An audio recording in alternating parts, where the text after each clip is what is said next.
People, welcome back to GNA TV and Chelsea Fan TV. How are we all, guys? I hope you're all well wherever it is that you are around the world, guys. Do me a favor, make sure you're smashing the likes. We've got lots to catch up on today. We are going to talk about them pre-season review games, especially the one against Celtic over the weekend. Worth the discussion. We've got the panel to join. We've got Osimhen to talk about as well, which we're going to get into as well very shortly. As well, so much to get into. Chelsea striker news. Chelsea's recent results in pre-season not looking great to start with. Lots to discuss on that. What's the issues? Where are we going wrong? Is it specific areas? Is it just a system thing? We've got all of that to look into as well.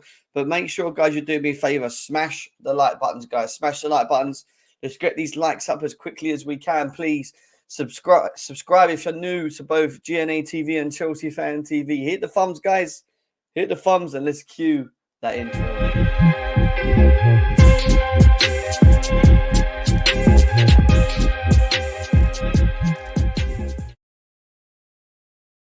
People, welcome back to GNA TV and Chelsea Fan TV. So we're here to talk about the pre-season review, mainly the Celtic game that we've just watched over the weekend.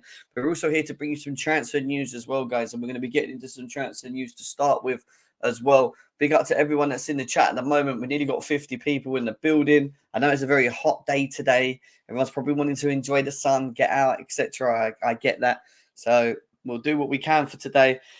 And then we're going to continue being more consistent. I'm bringing you out shows throughout the week, especially the one against on Thursday. So on Thursday we will be coming back and after the game and doing a review on that as well for you guys.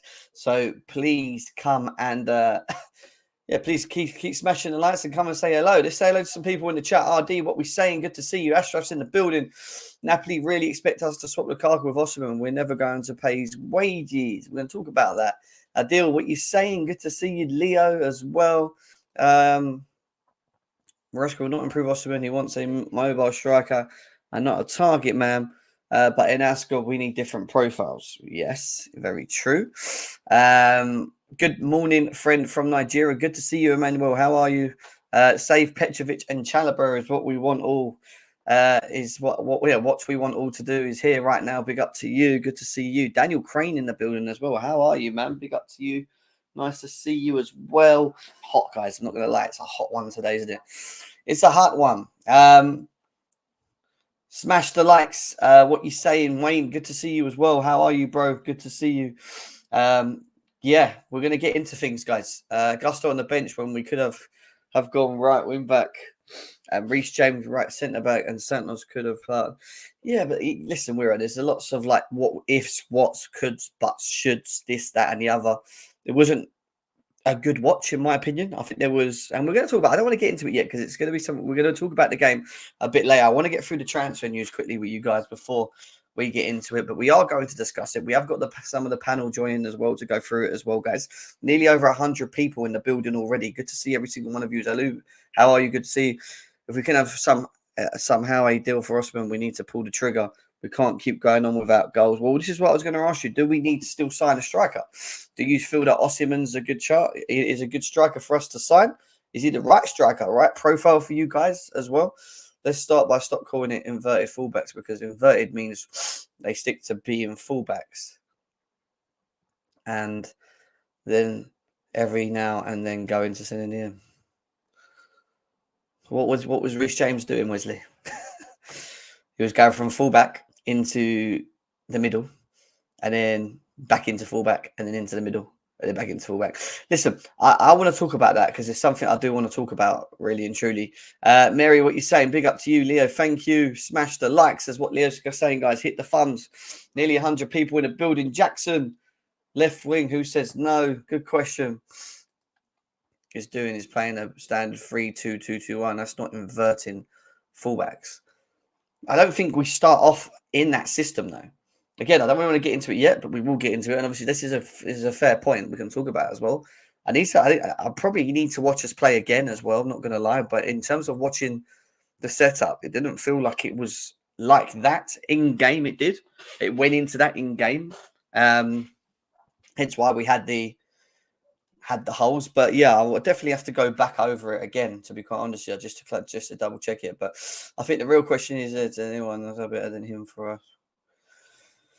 We'll have to see. Wayne says, I think BVB, young striker, and is early. You want the, what's he, is it Makoko? Is it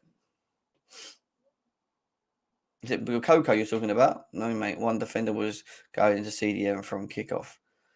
Yeah, majority of the game he was there. So I remember seeing Reece James in the back three as well. So it's one of them guys, isn't it? Like, it's very hard to judge early doors. But we're going to get into it. Tosin's been playing back four most of his career, and Maresca throws him into a back three. I don't think we should have got rid of Chalobah if we're going to play the back three. I think Chalobah, out of all of them, is the most well-equipped to play in that role, in my opinion. And this is why there's a slight annoyance to allowing him to go when we're going to probably potentially do this moving forward. I do think the inverted role requirement will change later on. I'm not too sure if it's going to include seeing Reece James doing that frequently. I might be wrong. I actually think when Cucurella comes back, that it will go into a back three with Reece James holding the right centre back position, which makes it a bit more balanced. And I think what Maresca needs to do and has to try and do as well. Yes, Josh, big up to you. What he has to try and do is work out the balance. Who's the best to do the role that's required to get the best out of what he's trying to do? Because watching Reece James do it, I mean, we're going to save it for now because I want to get into it. We are going to get into it. Someone told me when any of our players in their whole entire career have played, but it's a different setup, Wesley. He was always going to play in transition, that sort of system. The three at the back is not a shock, in my opinion. It's just how we are off ball, and watching us off ball, it was, yeah. Chalobah started on a sat in friendly against literally no one. Chalobah started on sat in a friendly against literally no one. No, he didn't. Who? Anyway, let me get to what I was getting to. We're going to get to the game anyway. I'm confused already. I'm looking confused already.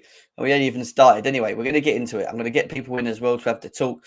This is a new away kit, guys. What are we saying? What are we saying about this away kit right now? Are we liking the away kit? Because I think it looks quite nice. I'm not going to lie. I think this away kit here is pretty tidy. I'm still not too sure about the badge, though. I don't know why they've invested in the red in the badge. I wish they'd just kept it blue. We're blue. We're not red. Do you know what I mean? Sort that out. Sort that out.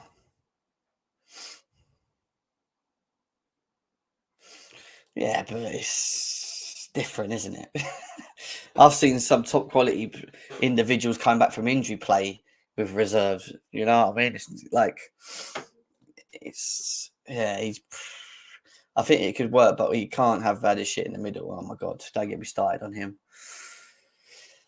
Orange and blue looks red to me. I'm not going to lie, it looks red. It's horrible. No, not at all. They play. I don't know what it's saying. I just think that when you look at the level of defenders that we have at the moment, getting rid of Chalobah doesn't make too much sense, even though it does, because we need to get rid of one, and he's the one that gives us the most profit. But we're going to talk about it in a bit. Looking ice cold in the burning heat, showing our new away kit. Jackson floating it as well, who's not returned. We are missing players, guys, also. Let's not forget Jackson, Cucurella, Caicedo still to come back in. There's also the returns of Enzo Fernandez. There's Conor Gallagher to come into the team as well. We've not seen Kieran Dewsbury Hall play yet in the midfield. There's a lot of players that are not still in. We've not got the full squad back yet, Palmer. There's a lot. That's a lot. So we'll have to see what happens. But there you go. There's a new away kit. Right, I want to get into a bit of transfer news before we go back into the game. And I want to talk about the new goalie signing, and I want to get your thoughts as well. I understand Chelsea's new signing, Philip Jorgensen, is on his way to the United States. He travelled for contract signing in the US to join Enzo Maresca's squad on a pre-season tour. deal until 2030 plus option until 2031, set to be sealed. Now, I've got a really interesting side to this goalkeeper thing. And I want to share it with you guys because it's something I wanted to talk about. Now, this guy, how good is he? I don't know. I'll be quite honest with you. I've seen clips of him. I've watched him. He looks comfortable on the ball, probably more comfortable than any of the goalies we've got at the moment.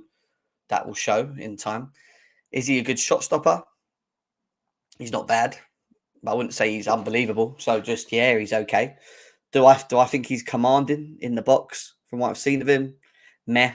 I think his decision making when the balls come in are a bit questionable.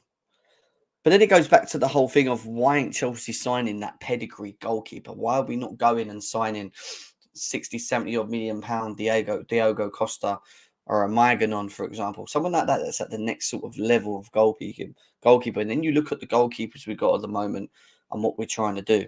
Now, from what I think is happening, from what I've heard, is that Chelsea supposedly don't value the goalkeeping position as much as any other positions in the team. And the reason for that is because of the resale value. When it comes to resale value and you buy a goalie for 70, 80 million, 9 times out of 10, you're probably not going to sell him for profit. You're actually probably going to lose money because he's going to stay for a while.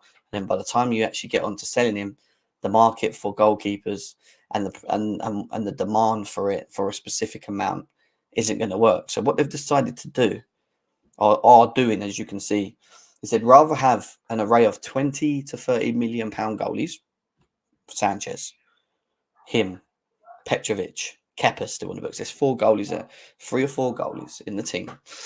And then what they're doing with these goalies is they're bringing them in and, you know, they're buying them at a level.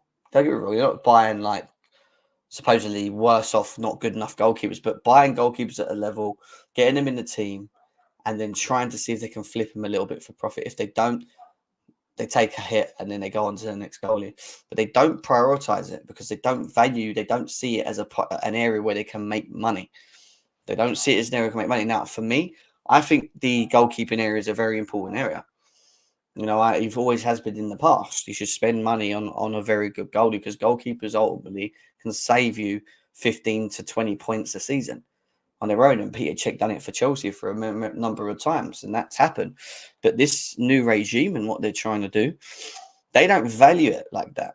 They don't value it, and they look at it from a business standpoint. They don't think that spending 80, 90 million on a goalie is the right thing to do. What they would rather have is 3 or 4 goalies in and around the mixtures of the same prices and flip them.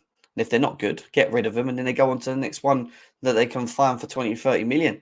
I don't think that's great, personally. I don't think that's a great way of doing things. They seem to think it is, maybe because they feel out of the money they spent, one of them will come good. But also the reason they don't want to do it is because of the books. It looks better on the books to have 3 or 4 players paid at 20 to 30 million than it does to have one goalie on the book that costs you 80 million. But then my argument in all of this is the 3 or 4 goalies that we've got cost more than that one goalie anyway. So why don't you just get that one goalie that is going to maybe be here for time and bring that level of class that we need, that demand, and an area that we don't have to worry about, and then have one of the, 1 or 2 of them as backup or whatever. Do you get what I mean? But to them, it's a book thing as well.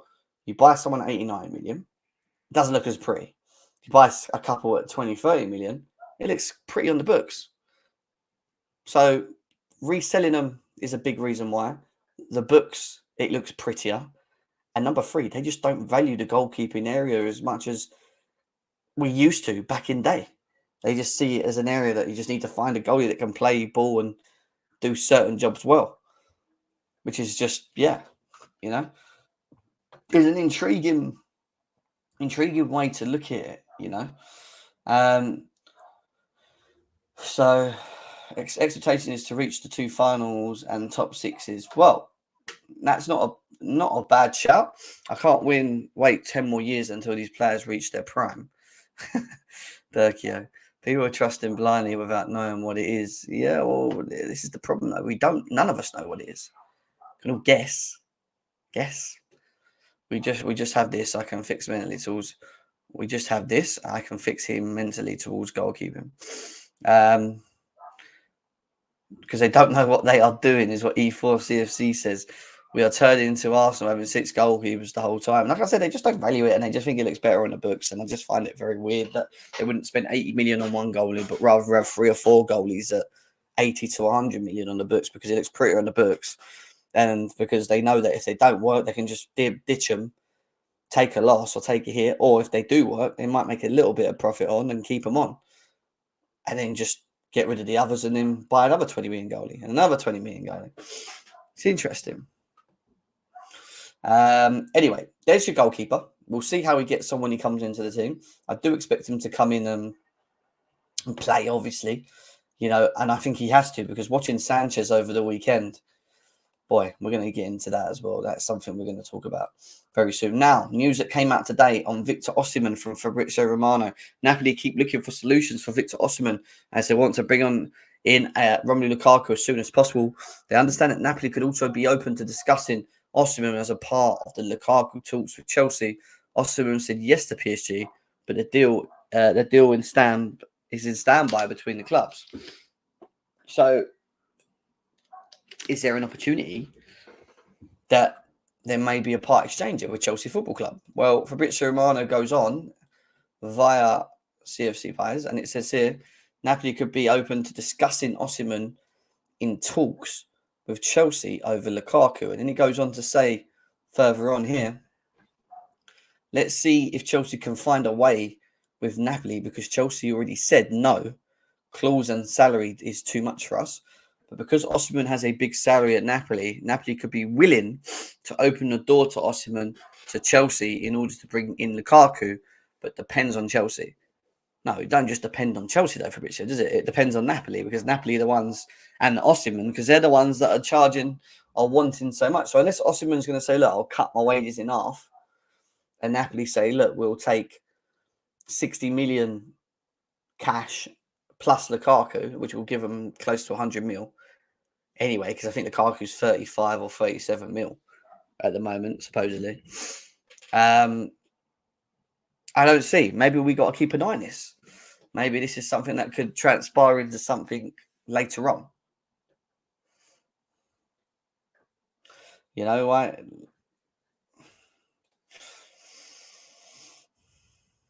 it's a good question, Gary. And I don't feel that the price tag justifies him, in my opinion. He's again a very good striker in the brackets. When you look at the brackets of where strikers are at the moment in the market, he's there, he's up there because of his goal scoring record compared to others. His track record could maybe argue slightly with against. I look at it more about the profile element of Victor Osimhen, and I look at what we're trying to do at the moment, and I try and work out whether he will fit the Maresca style. And one of the big things that we did wrong last time round with Lukaku was bring him into a squad that was just not right for him. The profiles of players around him as his profile for the team and what we needed at the time was wrong. Because what we actually needed from a striker under Tuchel was a hard worker. Someone that was going to run off the balls, hold the ball, chase the ball, press, had the energy, get involved, get stuck in. Ain't Lukaku, is it? He was more someone that waited for the ball to come to him and he'd scored. Do you know what I mean? Like he was, barring the Aston Villa goal. Listen, he had some good games when he first came to Chelsea where I thought, okay, maybe this could work. But it just never really looked balanced. And with Osimhen, I look at him and I think to myself,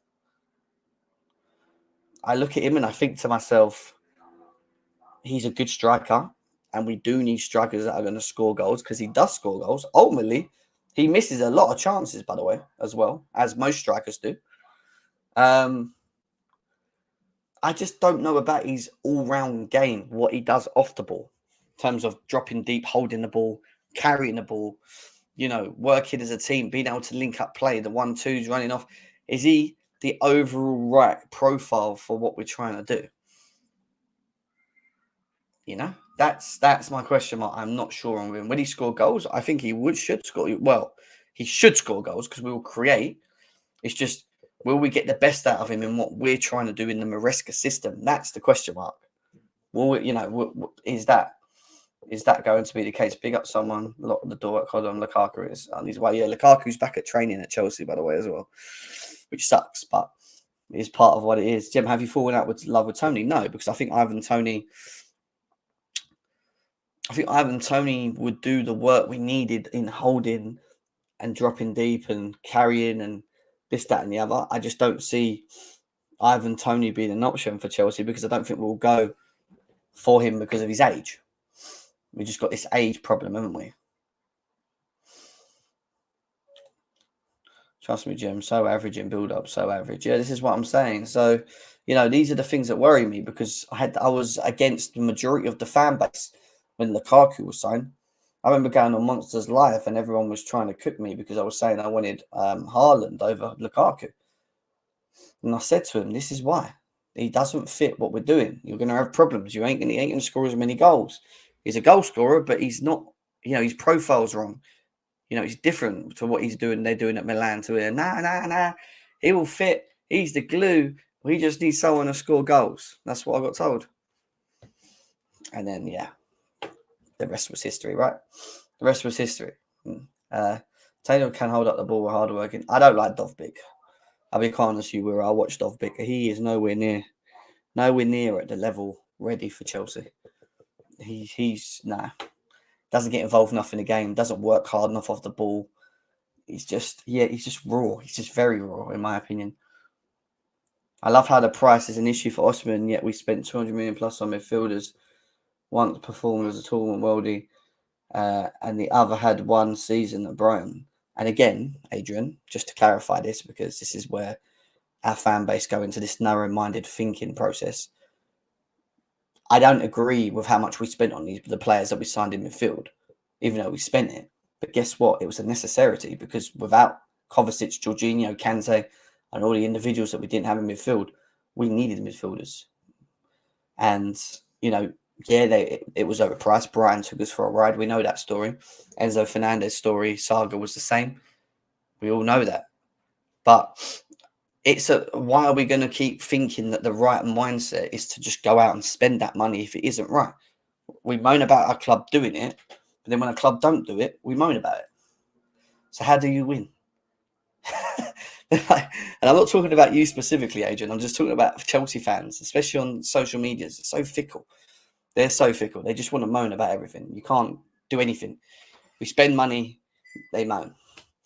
We don't spend money, they moan. For me, it's about just getting the right profile. It's key. So there you go. Victor Osimhen to Chelsea could be potentially beyond. Let's see what happens. I look forward to the potentials of hearing more on that. But we do need a striker. I feel... See, this is the thing for me. We need a striker, but the market's shit. So do we just buy for the sake of buying, just to get a striker? Because we need it and just rush? Or do our scouting department need to go and do their job and find the right striker for the manager, for the profile, for everything? Yes. So you got Mark Guiu, who actually I think looks quite good, personally, from watching him in pre-season. He's a nuisance off the ball, and I like that. You got Jackson to come back. Yes, he doesn't score tons of goals, but he will contribute. He will score some at some point. You just need the others around and Kunku to contribute. You need the wingers and Sterling. You need Mudryk to step up. You need Madueke to step up. You need all these guys to chip in. The old Chelsea teams all had wingers that chipped into goals, that scored double digits. Hazard, Pedro, Mata,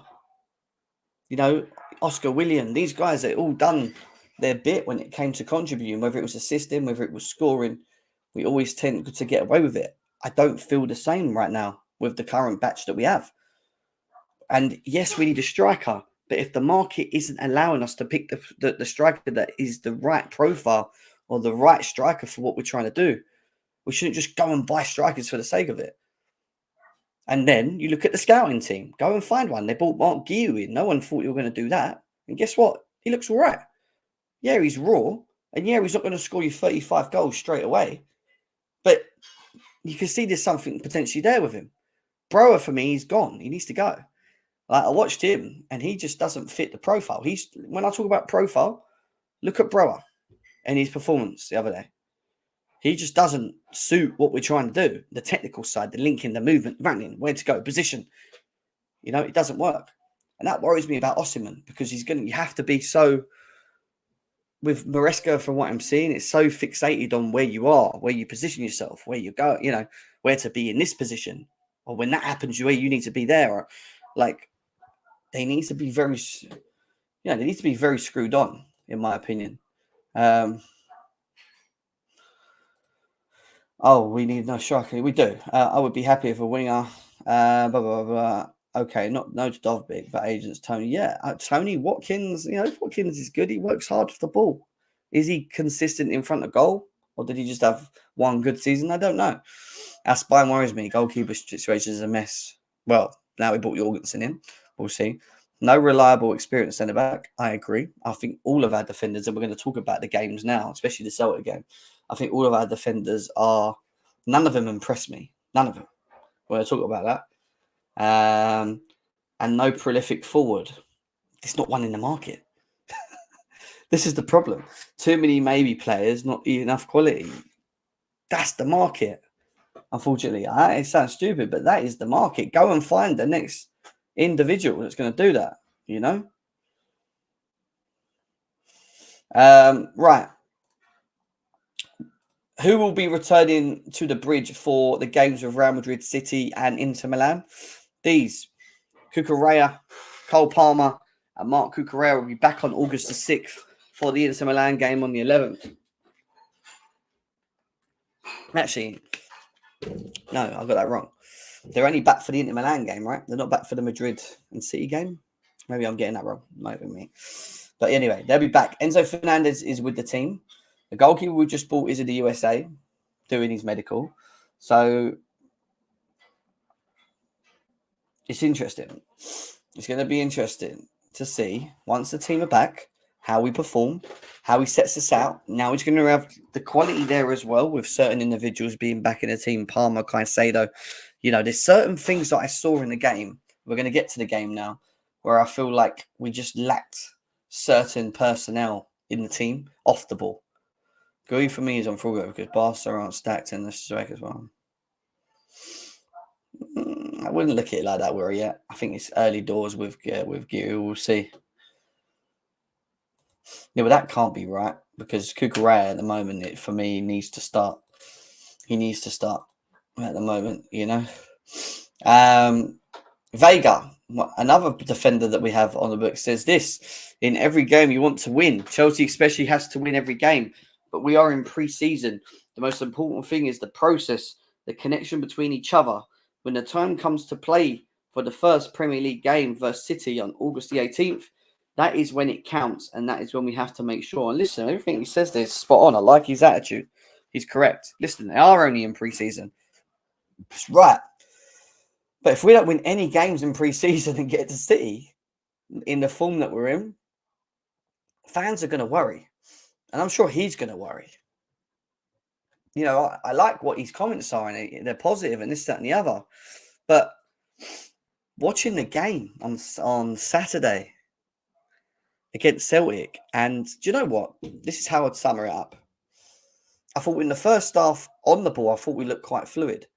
I could see the plan going forward with the ball. We just lacked that clinical finishing. A little bit unlucky as well with the Sterling hitting the post and things like that. A little bit unlucky in front of goal, but you can see what we were trying to do.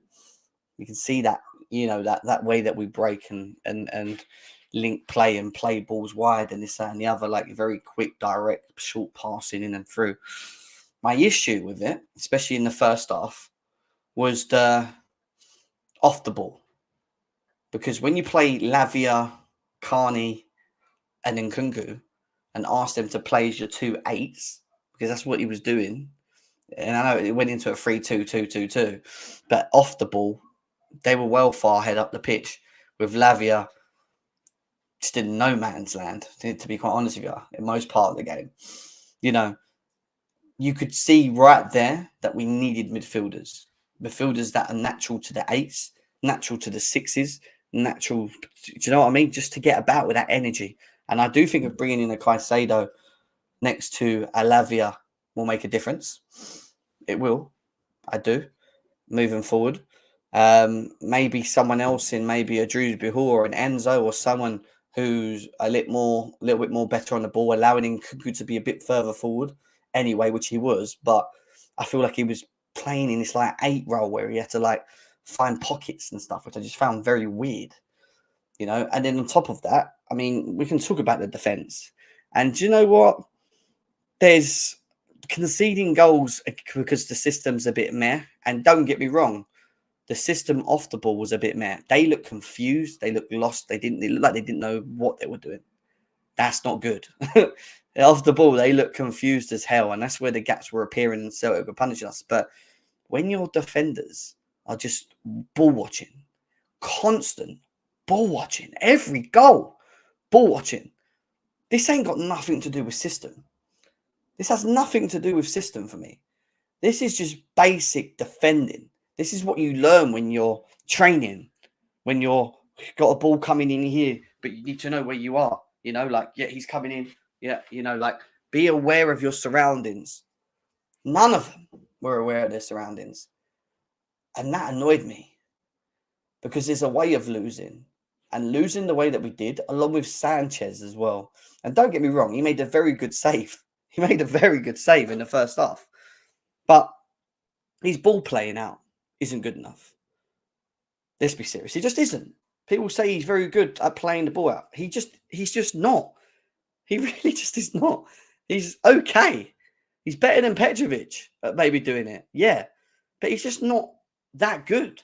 How many times is the man trying to play the most weirdest pass through the middle and just getting intercepted? On top of that, he always puts our defenders at risk or players at risk. He'll play a ball knowing that his defender that's receiving the ball's got about 2 or 3 players around him. It's just like he has no awareness. Like, his awareness is crap.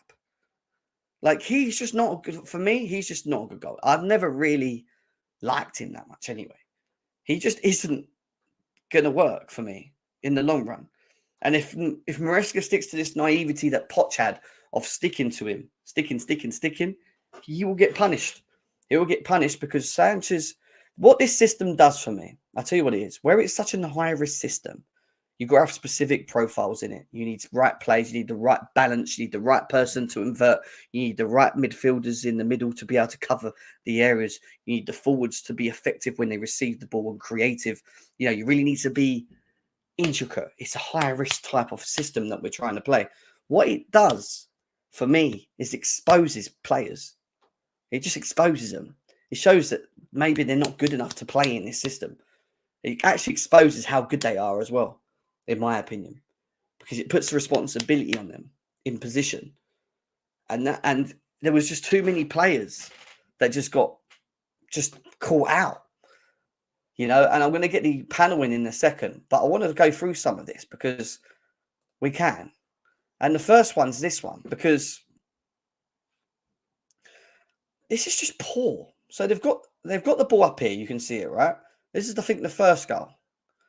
So Colwill, who, again, and I know Pochettino played him there, I don't like seeing him out there. He's playing like a left back with Mudryk tucking in. Now, Mudryk can see this man here, but just look at them all. Look at all their eyes. Look, all of them. Why is he not looking behind him? Why is he like, so watch. So look at their eyes. Look at all of them, yeah? Even Mudryk, yeah? Look at this point. He's not even made a pass yet. Ball watching. Look. You can see the run there, brother. You can see that a man is running now and you're still fucking walking. Look at Fofana. Sanchez is shouting at Fofana and pointing behind Fofana. Look at Fofana. Look at him, look.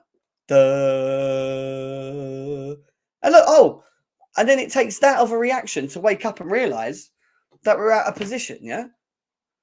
Ball comes in here. Look, it's too late. The Badiashil's asleep, and this is my problem with Badiashil. He's always 5 seconds behind reality of football when watching him, yeah? He's not even realised. Look, they're jogging. Look at Fofana still. So that ball's gone in there, yeah? Look at Fofana's reaction now, look. He's still not looking to his left. He's still not looking to his left. Look. What? You can't even blame Sanchez for that goal. You might as well just put mannequins there. You might as well just put mannequins there because they weren't aware of just this is basic defending. It really infuriates me. I hate it when I just see players ball watch. Ball watching really pisses me off. Yeah. Because look, it's just lazy. It's just the lack of trying, the lack of awareness. The fact that Badiashil's only woke up now and Mudryk decides to run after he realises the ball was going to be played there when he should have been there anyway. And Fofana is asleep, absolutely asleep. Is just abysmal. Absolutely abysmal. And it's just it's an absolutely poor first goal to give away. I'm sorry. All of them. It's crap. And that is nothing to do with system, guys. That hasn't got anything to do with, the Maresca side of things. That's just down to pure defending. Pure not being aware of what's around you. Seeing who's making the runs or watching the runs. Like, it's just poor. And I know it's only pre-season and I feel agitated about it. But if we go into next season doing shit like that, I am going to be fuming. I am going to be fuming because it's not just about the system. Now it's down to the players for me, because that's just poor. Forward, I'm going to get you in 2 seconds, bro. Just got 2 more clips and then we'll get you and then we'll go through it all together. We've got ads to join us very soon as well, guys. And then this happens. Is it this one? It's not even this one. Where am I? Wrong one. I want this one. And then this one happens. This one. This one. So he gets the ball. So we've won the ball back. Tosin's gone back, right? So Sanchez has got the ball here. This is what I mean about Sanchez, right? All right, look. He can't go to Tosin because it's blocked off here. So he decides to play the ball in to Badiashil. Now, listen, don't get me wrong. Badiashil's in trouble here because he's got 2 Celtic players pressing him.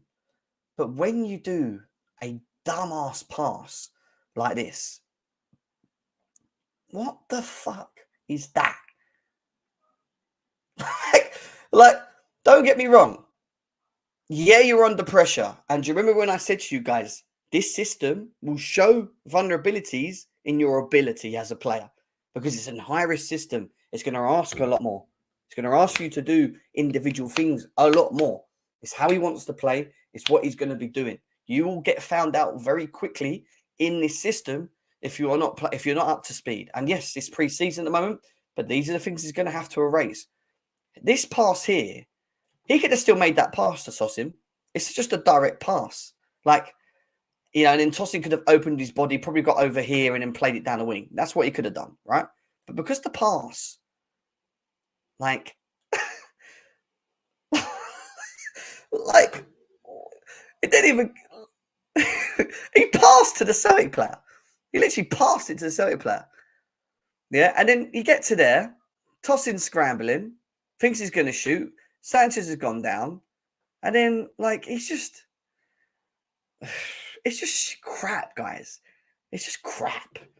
Like, it's crap. I'm sorry, it's crap.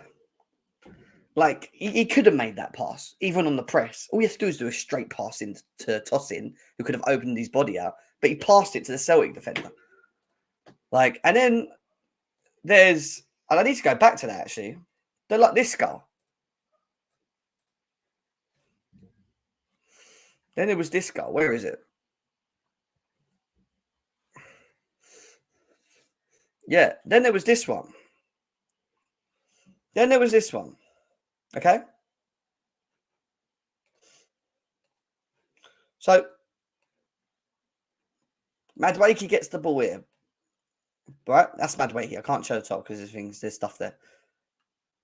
He does the like the crappiest pass.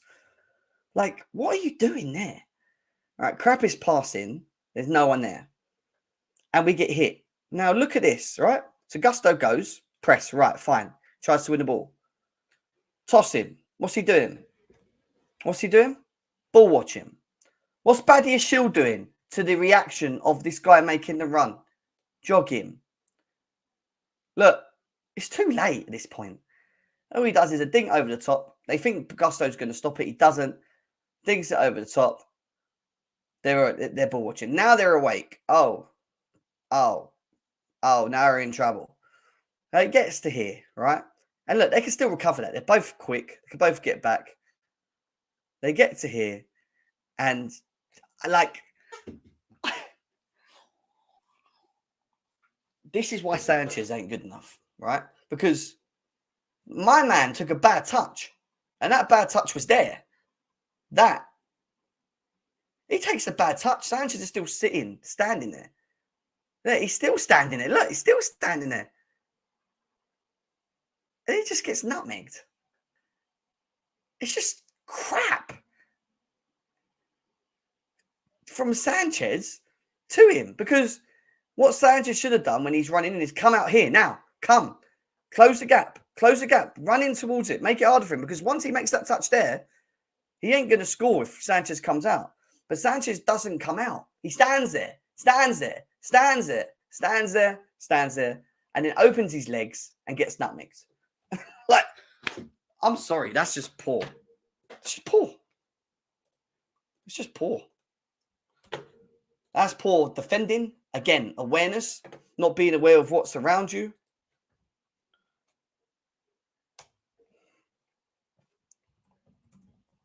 Not being aware of what's around you.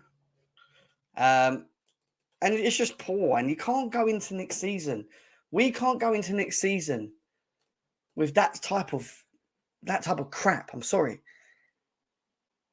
It's just like, yeah, it is a high line. Yes, it's asking a lot because we are playing so high. But we have quick defenders. We have strong defenders.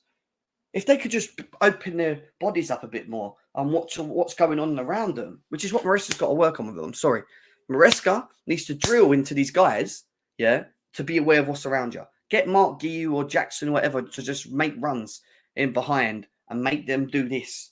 Be aware, because this is just Sunday League football for me. It's poor.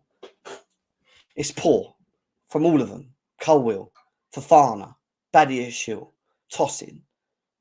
All of them. It was crap. But then there's the good side of it. And listen, as bad as we were defensively, I could see what we were trying to do. And I do think it falls down to personnel. I think it does fall down to personnel and what we're trying to do with the ball. And so we received the ball here, right? Now this is what I think we're going to be trying to do, which is the good part of it. So Badiashile gets the ball here. Lavia drops in. I think it's Lavia. I can't tell. Or James plays the ball.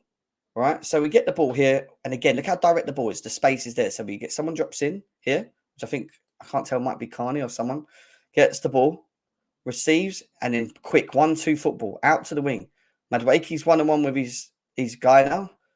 Now it's important. How many players can we get into the box quick enough, being direct and attacking the box? He attacks, which he does well in, drops it back in. Carney gets into a good roll here, cuts in, gets in. And it goes out for a corner. And there were intricate moments again where we get the ball and we play direct. And Nkunku now drops in. Now look, already 1, 2, 3, 4, 5 players in the opposition area. That's a lot of players, that we're putting forward or playing forward. And then Nkunku moves forward, finds Madueke on the wing, and we're direct. And there was some very good fluidity moments. And here, look, shoot. There are some very good moments in the first half specifically of us doing that. Mark Guiu now, another one, playing it out to Madueke. There were like good moments, and we had a lot of chance. Listen, we had we had a lot of chances yesterday, right? Lots of chances. And this one was Sterling. Good one touch football. Look, 1-2, 1-2. And I like that. Very good. 1-2, straight and we're in. And then it just needed that final pass there from Sterling to set it up. So, is there a pattern in a style, in a way that we want to attack? Yes, there is a pattern. There is a fluidity in how we go forward. And I like it. But then it now falls to attackers being consistent in their moments, making the right decisions, when to release the ball, when to make the run in behind, when to. These are all little things they've got to get on, right? Because with the ball, I can see what we're trying to do, right? Off the ball is the biggest problem at the moment, really and truly. I mean, we created a lot. Yes, we didn't score. We're unlucky with Sterling and whatever and some others. On another day, maybe we put a couple of them away, fine. But in terms of how we were organised off the ball, it wasn't good enough. And the defence and Sanchez were a big issue in that Celtic game for me. And we've got Ads back in the building. How are we doing, Ads? How are you, bro? I'm good, brother, man. I'm good. Good to be back. Good to see you, bro. Good to see you. We're talking about that Celtic game at the moment. I want to get your thoughts on it, for what you saw from sort of first half to second half. The style, the system, where you felt it went wrong. Like, what was your overall thoughts on the game, mate? Yeah, interesting game. Very eventful game. What I like to do generally is when I watch Chelsea play, I like to first just recognize who we were playing against and where they're coming into the game from, because it's one thing. Let's say we drew 1-1 against Aston Villa, or not even Aston Villa. Let's say we drew 1-1 against flipping West Brom, right? That's a dead result. But if we draw 1-1 against Real Madrid, okay, you can talk about it differently, right? So I feel like with this game, we have to recognize that Celtic, this was this is our second preseason game coming off of Wrexham. This is their fifth preseason game, right? They're obviously clearly fitter, clearly more structured in their ideas with their coach. Brendan Rodgers has been there before as a coach, and I think he's managing them now, obviously second term, but I think he's been manager for maybe like a year now back at the job. So obviously they understand the system very well.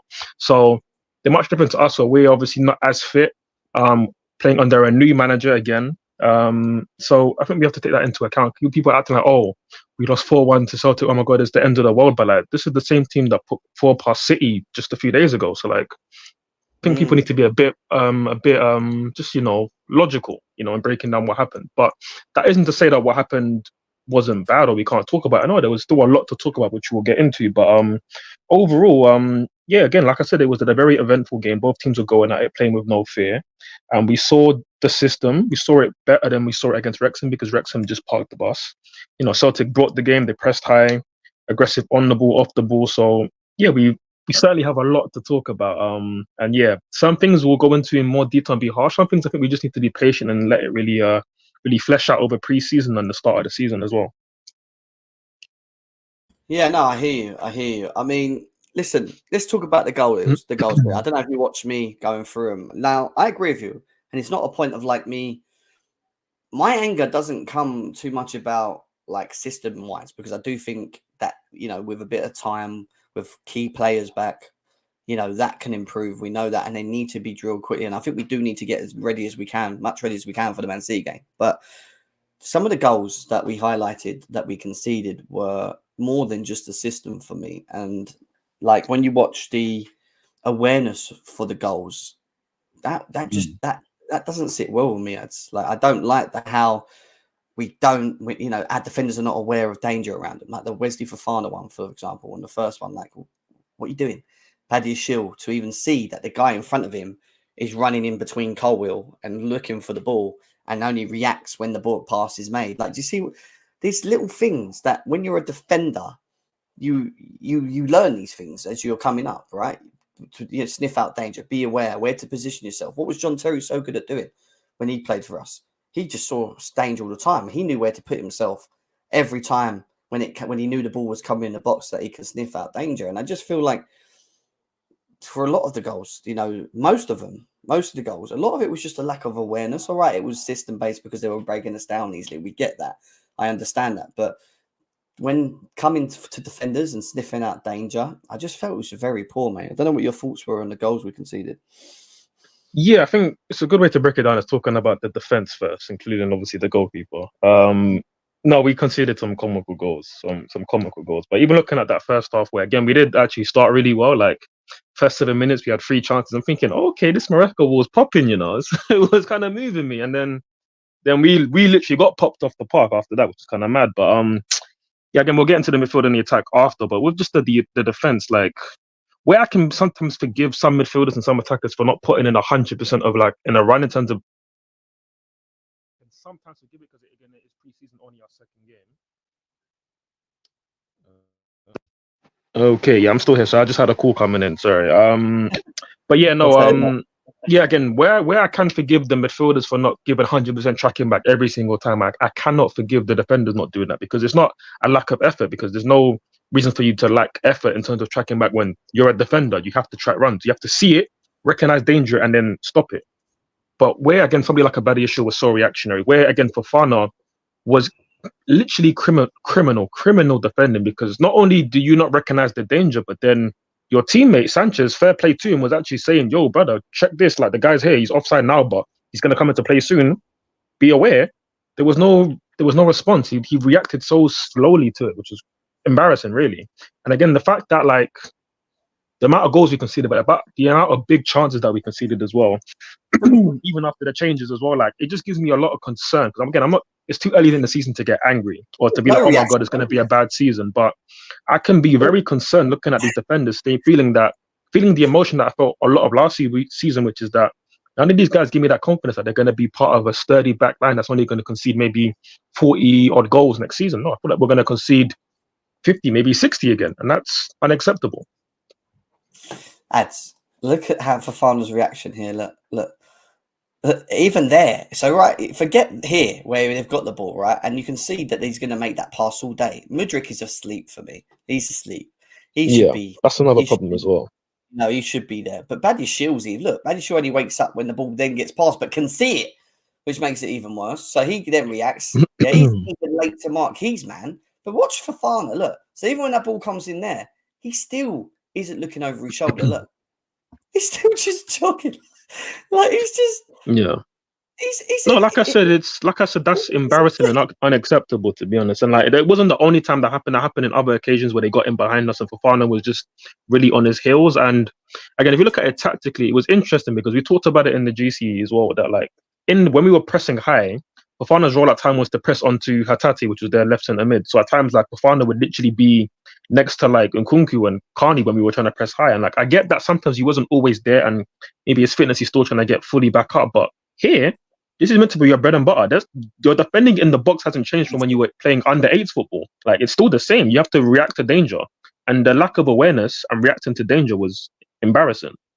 What are they doing? That really. I know it's pre-season. I'm not winding myself up about it, but it does wind me up a bit because it's just that could be a Premier League game at home, and you're telling me that they're going to sleep like that. Like, I'm sorry, that's just AJ. Come on, mate. I want to know what is that Reece James right there? 24. Who's 24? Go back. Reece James as well. Go back like 3 seconds. Go back like 3 seconds.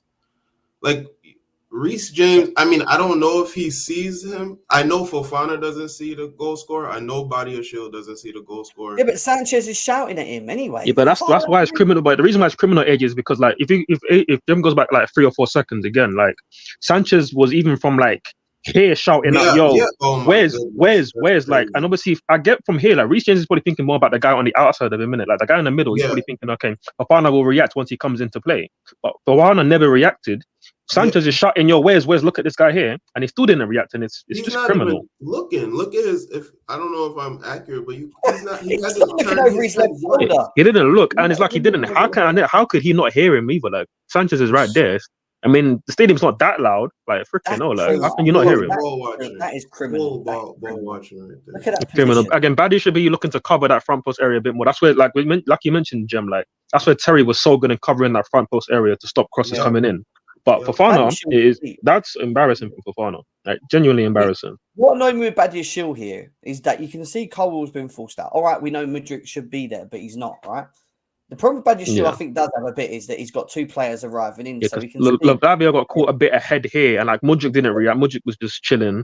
Then obviously Cole goes to step out a bit, and maybe Buddy is thinking maybe we could play a bit of an offside champion, so that's why he's a bit lax. But once that happens, you need to be just a bit. You need to close the angle down a bit more. If you close the angle down a bit more, then you can maybe stretch and probably block that, which he doesn't do. It's just asleep. They're all asleep. Even Reece. You know what annoys me about Reece James in this a bit as well? You're the captain. Why are you not shouting at Fofana to look over his back as well? Like, you can see him. They're not even talking to each other. You can see it, and it's just poor. Like, I know Sanchez is shouting at him, but if you think about it, Reece James and Fofana are the two guys who have been in and out the team for the last 2 years, especially Fofana. So, you know, these guys are not match sharp, match fit. Definitely Fofana. Again, I know Reece James played a couple games last year, but still, like, these guys are just they need the game time, bro. They need the game time. Oh, 100%. Yeah. Listen, we're not trying to say that they're crap and we need to sell them or anything like that. It's not nothing to do with that. It's just, I think it's just irritating knowing that they're not doing the basics. And I mean, listen, I'm sure all of us watched the game. AJ, did you watch the game? This game? I did. I watched it back after I knew the score. Yeah, we could all clearly see that there was an issue off the ball system-wise. They just looked confused. You could see it, especially from the midfield when you're playing Carney and Nkunku, we're going to talk about in a bit as well with Lavia, to obviously the defence, to the forward line. They just all look slightly confused. But then it's just, again, you can't ignore the basics. Like Madueke gets the ball here, right? You could have just gone, look, Gusto's pointing, just go back. You know, like, don't worry. He goes and does like this stupid, like, I don't even know what he was doing there. Like this silly pass, right? Which puts us in a bit of danger. So then we have to react. Now, what annoys me here is, as a defender, one of the most important things that you learn as a defender is looking over your shoulder and being aware as the second defender, even though you're not as close, but you can see them, just being ready to go in case your man, you cover your man. You're there to help each other, yeah.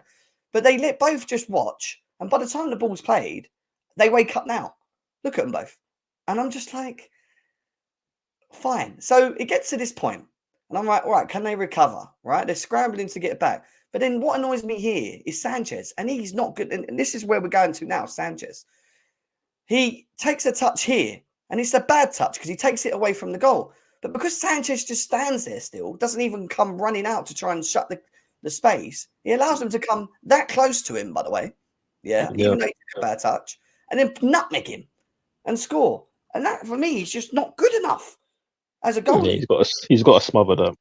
I mean, listen, it was embarrassing. That goal was bad.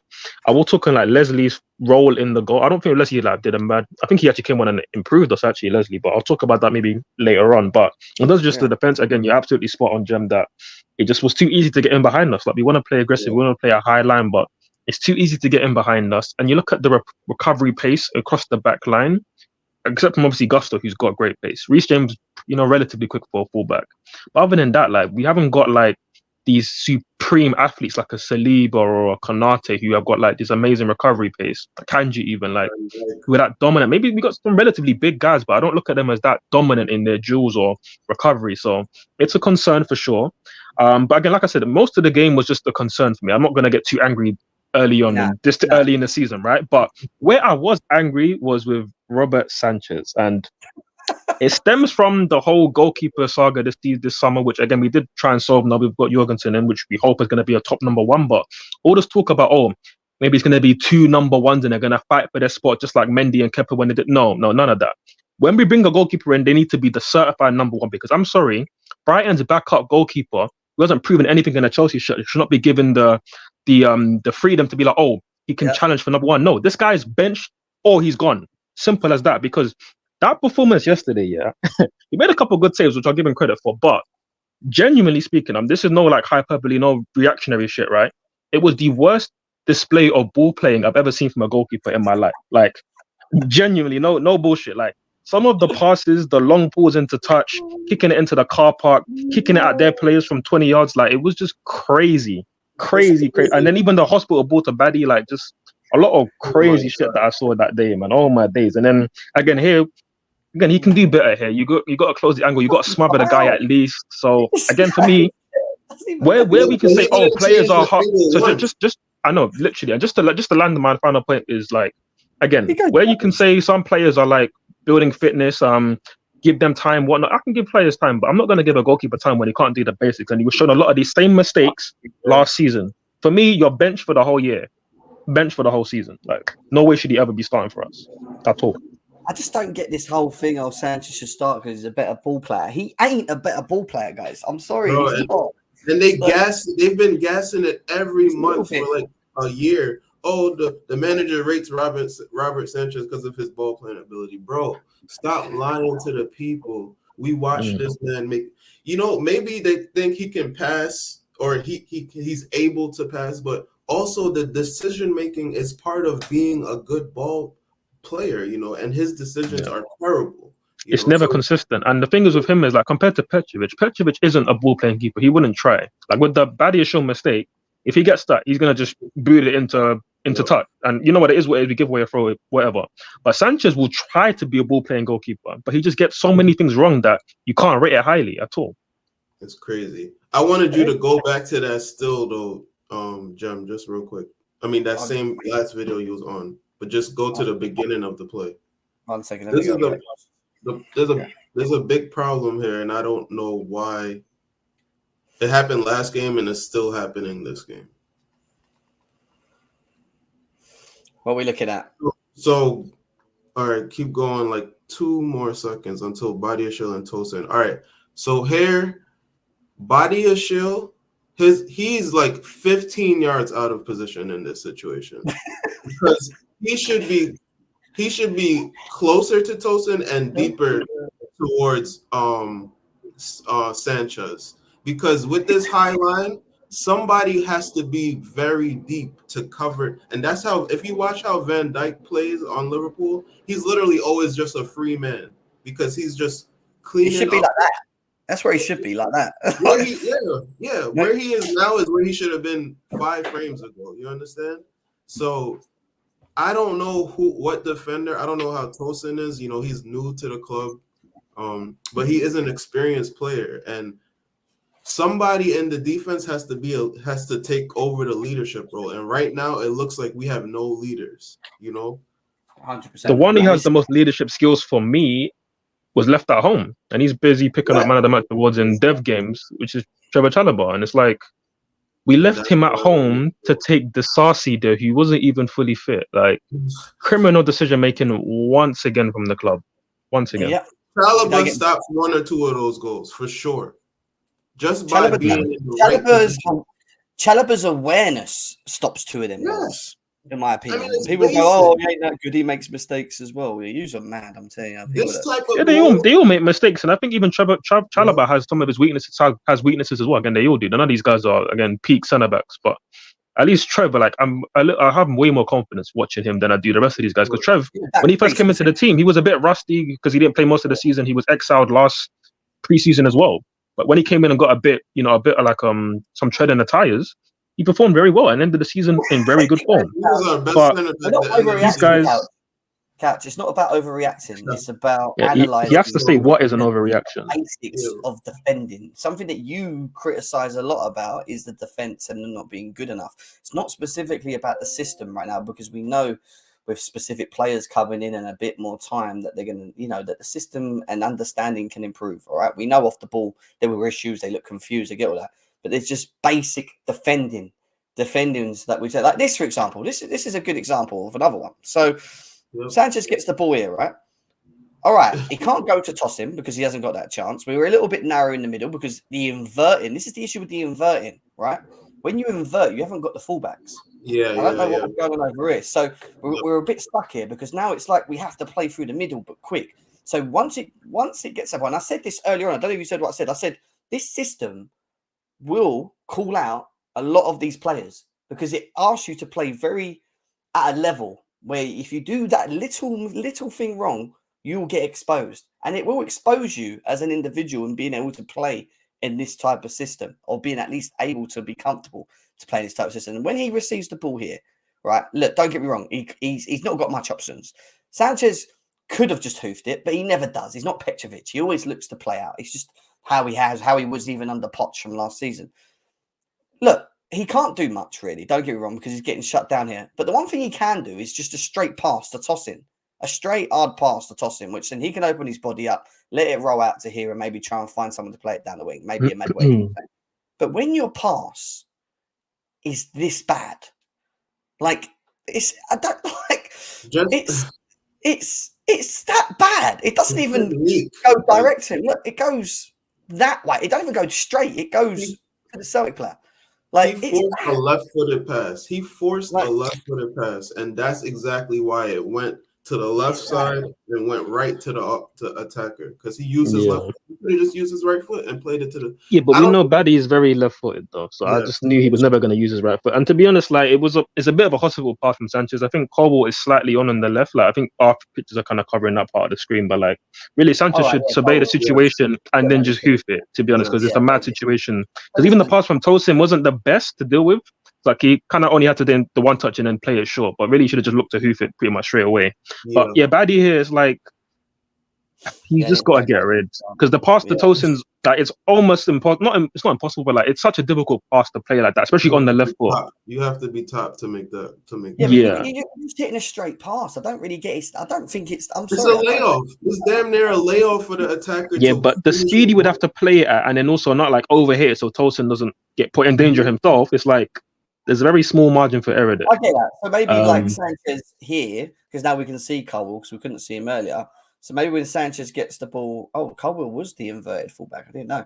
Okay, so when he receives it here, what Colwell maybe should have done there, and this is maybe where the midfield, and again, this is probably tactics, maybe where we could benefit, is if you know that these two are going to press forward, just get these two or Colwell as the inverted forward just to pull out here.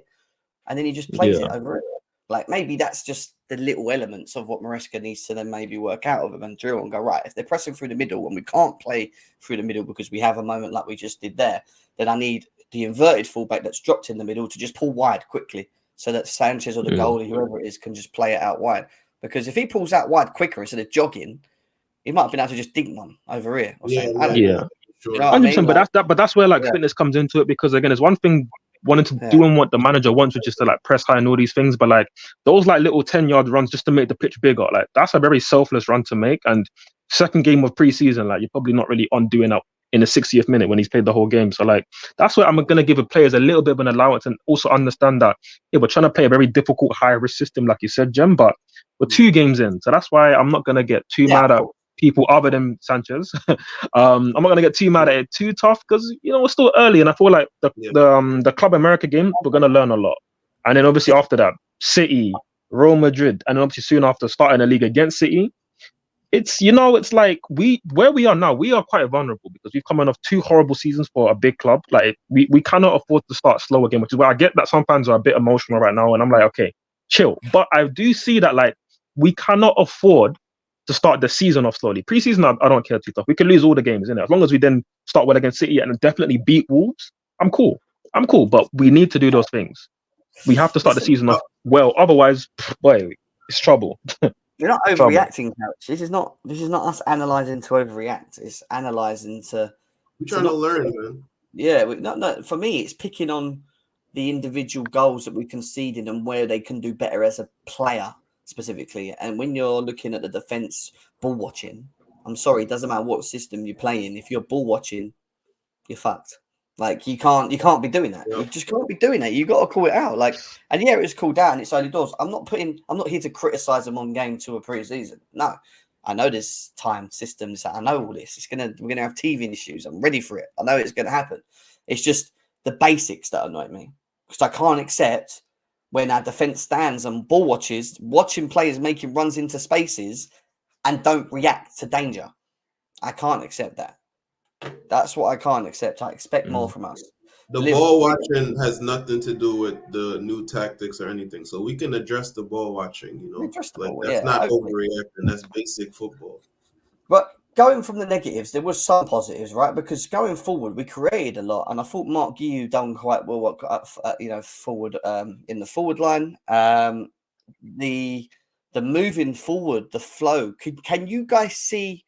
And I know it's early doors, but can you guys see a pattern and a style of play when moving forward and trying to, break down the defense and try and get in the box and attack the box quickly? I mean, I'll go to ads first. What was your thoughts on the attacking impotence side of things and how we did? Because we did create a lot of chances, didn't we, in that game?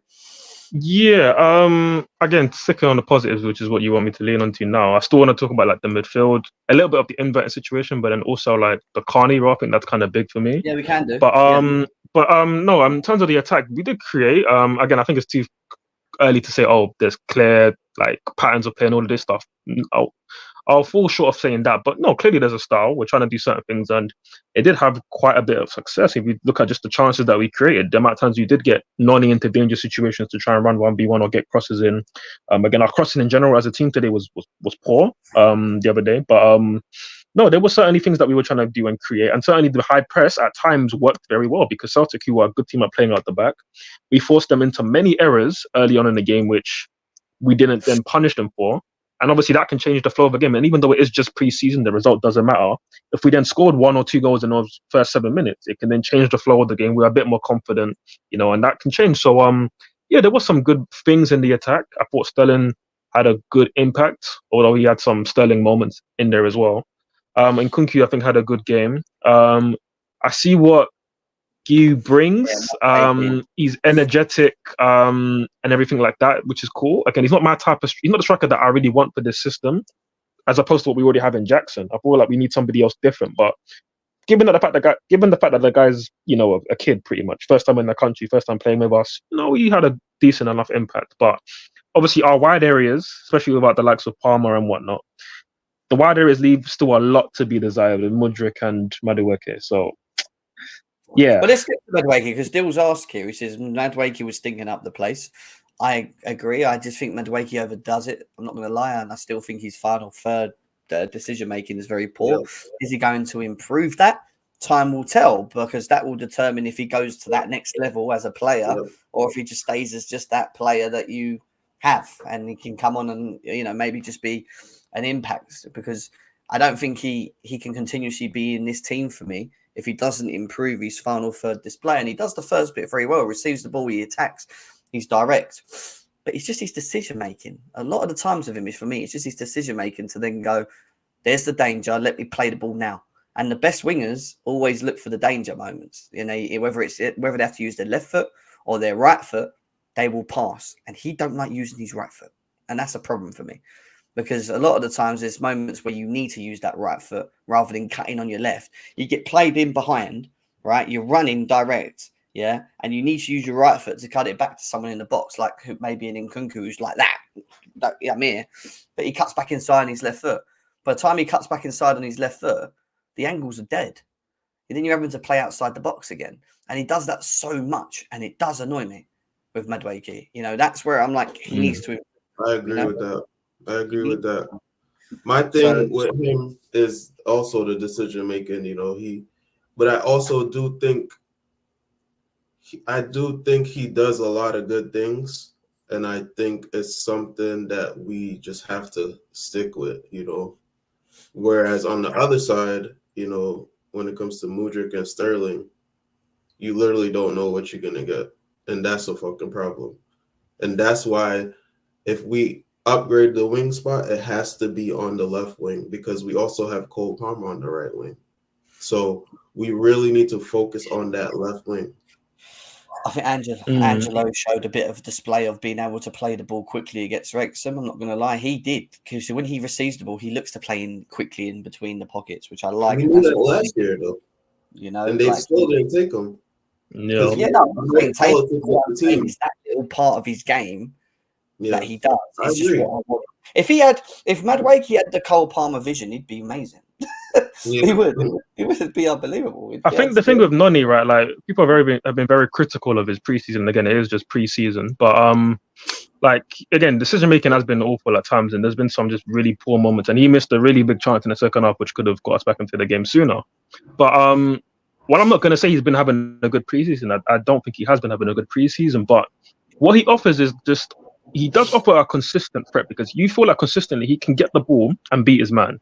And there's a lot of times where he has got to the byline. And if you're just looking at how many times he's got to the byline in these 2 games, that is an impressive number. Now, how impressive has he been once he's got there and once he's had to make a decision and execute? Not very good. And again, I just look at Mudryk. Can Mudryk consistently get to a byline and be dangerous? I'm just not really seeing that. And then with Sterling, he's good at driving at players and And again, he even hit the post coming on yesterday, and he had some all right moments. Sorry, Saturday actually. The game was Saturday, but yeah, man. Again, these wingers, like I've been saying for a long time, I'm not convinced by any of these guys. I'm disappointed, and that's why at least say I was. I wanted this guy so bad, so bad. Yeah. So it's a shame that we couldn't get that one. And I'm looking at the winger market. There's not really many guys near that level at all that we're going to replace it with. So we might have to stick with it, like AJ said, because Noni does have some very good traits, but we're going to have to see a big improvement from last season. And I'm just hoping more than expecting that to happen. Go on. I was going to say, do you think the quality of players to come back in with Cole Palmer, with the likes of Caicedo, Cucurella playing, do you think that will ultimately, and again, it's early doors because we've not seen it, but do you think that will improve what we're seeing to a degree? Because I do think Cole Palmer might play more of that wider role. I still think Maresca will play a free midfield. I've just got it in my head. And when I mean that, I mean three midfielders, but a Cucurella inverting, which means one of the midfielders or two of the midfielders will play further up, whether it's Caicedo, Drewsby Hall or Enzo or whoever. And then you're having Nkunku playing with a striker and Palmer off the right. That's what I think. So you mean three like true midfielders, not like... I feel like we're going to play with three midfielders because I think it's... Yeah. When I watch this system, where I think it's so important I'm not too worried too much about when we have the ball, because I think technically we're good when we have the players on the pitch. I think we will create. That will happen because we do have them players. I think it's when we're off the ball and the positions that we find ourselves, because with a Caicedo, he has the energy to get around and get back and win and help Lavia and that. And when I watched Carney and Nkunku in the first half, they were not looking at going that way. You know what I mean? They were not interested in it. Just left Lavia so isolated in the first game where he was kind of just like on his own. I just feel like having a Caicedo there, maybe a Drewsby Hall on the left side or an Enzo, people that are able to go forward, but they've got the mindset to know that if they need to get back in and work hard, they can do it. Might help the balance of the flow of what he's doing, because where you're too open in the midfield, it then causes a problem for the defence, because the defence is playing a high line. And once we're playing that high line and you're open in the midfield, it's very easy for whoever's playing in the opposition's midfields or in the pockets to just find them passes in behind us all the time, if you haven't got people in midfield that are going to work hard and chase and track. Do you know what I mean? 100%. I think for me, like, I as much as I do like Carney and what he brings, and maybe like on the ball, I don't mind him in that kind of deeper-ish area where, like, you can say maybe he's even almost at times next to Lavia or whoever the DM's going to be. For me, again, I don't want to make conclusions off of preseason. He could still develop this, but I just don't believe we can play with him in a midfield where there's like one DM, he's like the next defensive kind of midfield, and then we have like an Nkunku or Palmer that's on the left. Because maybe you can get away with Nkunku there. I feel like you can still have him there, although he's going to have to offer a little bit more off the ball when we come to like real games. But I just feel like with Carney, he's just not a natural midfielder. And I feel like Leslie coming on, while he wasn't amazing, and I feel like, you know, that the goal that they scored where they caught us in behind, we're tossing up when Noni lost the ball basically in midfield. Like, that's a situation where Carney will probably be more willing to show himself, to show for the ball, right? So I feel like maybe Leslie didn't do that, which gave Noni less options. So that's one side of the game where Carney offers more than a Leslie. But just everything else, like defensively, like showing for the ball at times when we're like in the build-up phase, like I feel like Carney doesn't really offer that as much as I would like. And it does leave us open. And like I was mentioning earlier, that when we were pressing super high with 7 up, even sometimes even for Fana pressing their midfield all the way high, as soon as they broke any kind of press, Carney wasn't sprinting back the way that I would expect a Gallagher to or a Caicedo to in that position. And again, it's pre-season. Maybe he can develop that defensive nous, but I just don't know if he's ever going to have that, which is why Maresca needs to really, you know, just really be aware of who he's going to play and who's going to profile to play in that position. I agree. Go on. I agree with what you're saying. Adds the you see the things, and Jim, you touched on it too. The thing is with those 3 midfield positions, right now in preseason, we're playing with like one natural midfielder. Then you have Nkunku and Chukwuemeka playing the other 2 8s, who are Chukwuemeka's kind of an 8, but he's more of like a 10. He's just an attacking type of player, you know what I'm saying? Who you can put in the midfield, where Nkunku is fully an attacker and we're playing him kind of out of position. But with the way the system is, he ends up being, closer to the attacker. But I think when the real midfielders come back, Enzo, Caicedo, we have Lavia, I believe in the 3 midfield positions, you have to minimum have 2 of those guys. It has to be 2 of Enzo, Caicedo, and Lavia. And I'm mainly thinking it has to be Lavia and Caicedo. They always have to be in the midfield. Then that third position is where you could kind of play with. That's where the risk could come in, depending on the team we're playing. Do you need a strong midfielder, or do you need a KDH, or can you want to put a Cole Palmer? You want to put it in Conor Gallagher's back as well. That's where the risk is going to come from. So it depends. We're not seeing all the options now, but I do think the midfield we're playing right now. Tell. I think it will. I think he will change, and I think he will try and mold and do and change, and all these things as well. Did I read this out earlier? Yeah, I did. Big up Top Dog for that. I appreciate it, mate. I appreciate it. I think there's a lot to be told still with the players that have got to come back in. I want to go back to what Ads was just saying about earlier about the midfield and the inverted role. Reece James in this inverted role. I'm not liking it so far. I'm not going to lie. I think what Maresca needs to do at the moment is he needs to work out who specifically is going to play that inverted role and who's not. And from my opinion, it's got to be Cucurella when he's back, because I think Cucurella is natural. I think he will. He's aggressive. He's just play. He knows it. He's just more comfortable in that. I think with the issue, Euro doing it. Yeah, exactly. The Euro's doing it as well. You've got a player there ready to do it, and I just think with Reece, I want him off the wing. I don't really like seeing him just 1-2 and then in the middle and whatever. I think what you'll see with Reece is probably playing as a right centre back. If anything, maybe holding the wing and just playing balls. That's what I would do, and I drop him in. So what do you do with Reece and Mallow? Just play him as a right centre back.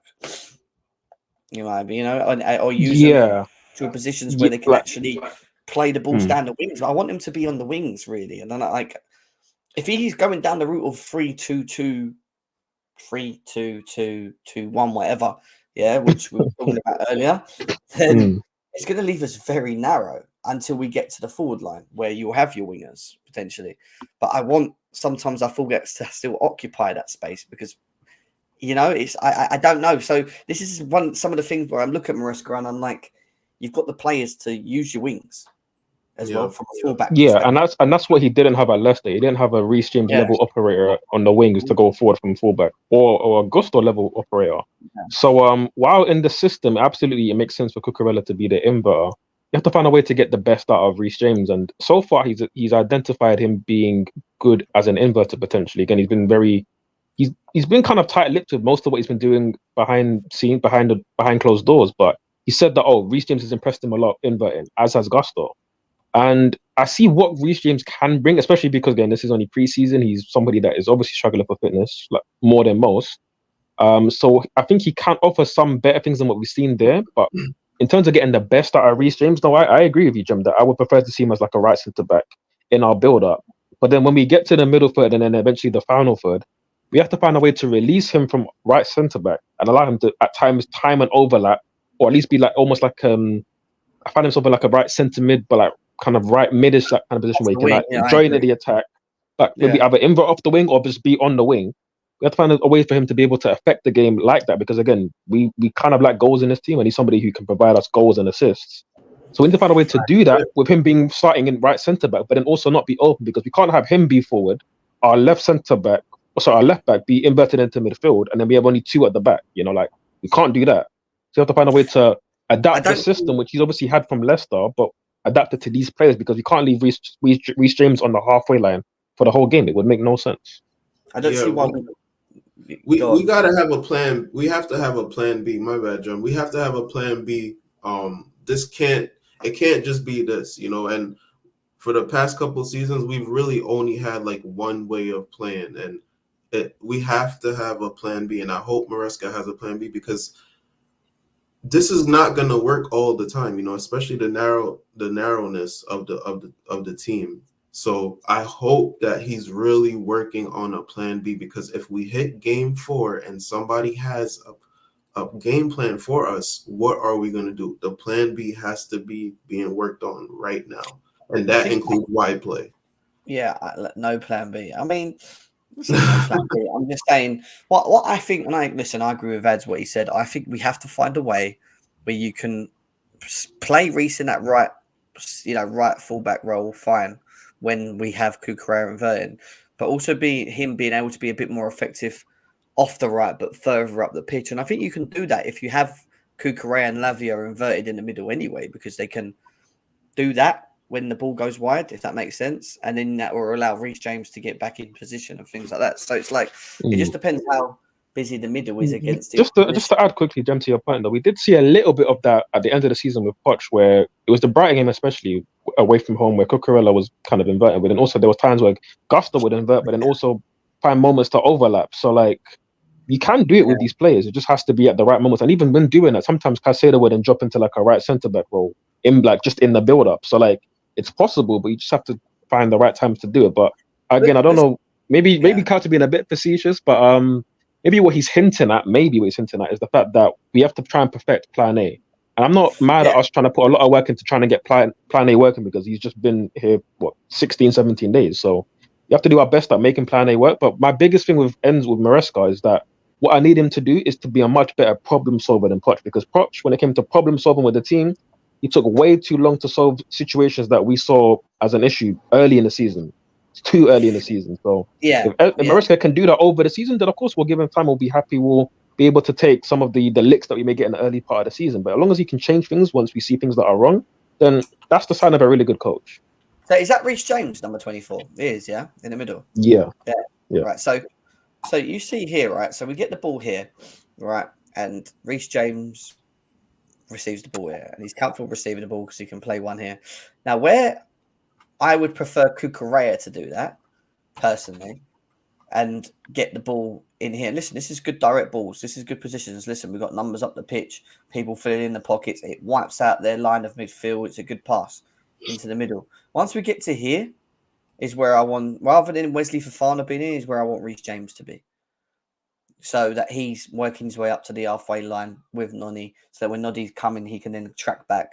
Because one thing we know Reece James is very good at, and we mentioned, is not only just scoring goals, but he's also good at finding his man with a ball in the box. Yeah, it's important that we have that quality still, being able to create for players in the box that are arriving and stuff like that. So once we get to here, it goes to Madueke. It's very direct, right? Now it's just attack.